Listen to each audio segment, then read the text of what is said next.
olsam yaşına kimden oldu? Ben kanımın kimden oldu?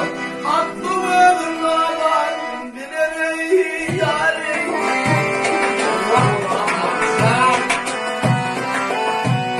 Ay hak aşıklı yarim cemalini.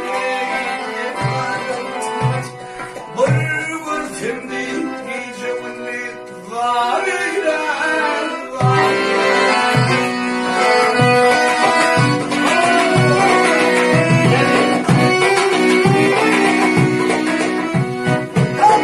sırdaş olsam sırım aynayım verdi. Ya sırdaş olsam sırım aynayım verdi. Kimin yatıp bilmem korkun yerde.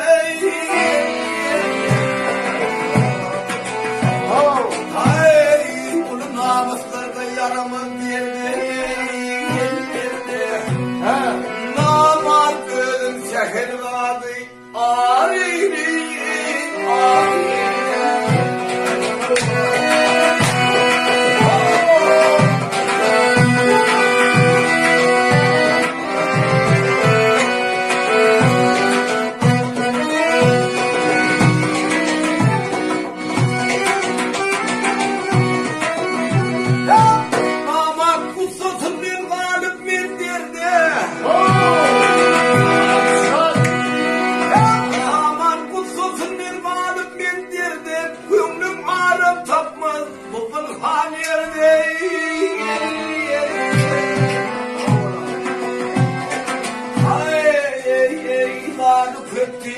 parmağın namadı, namadı.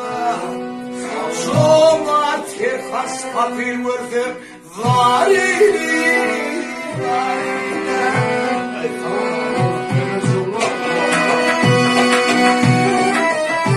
namat büyüdüğünün bir de sılaydır.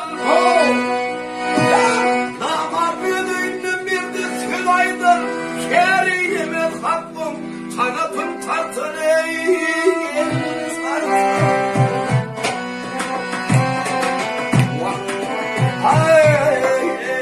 o kişinin martapsa hünneti artar ey namati da tapsa kömrün dari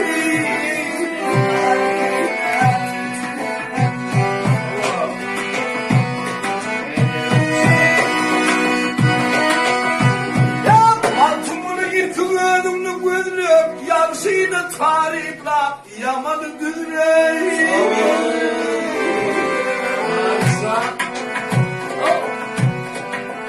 Ey aklım olsa merakede asır ey asır Kırksızsın halk içinde harin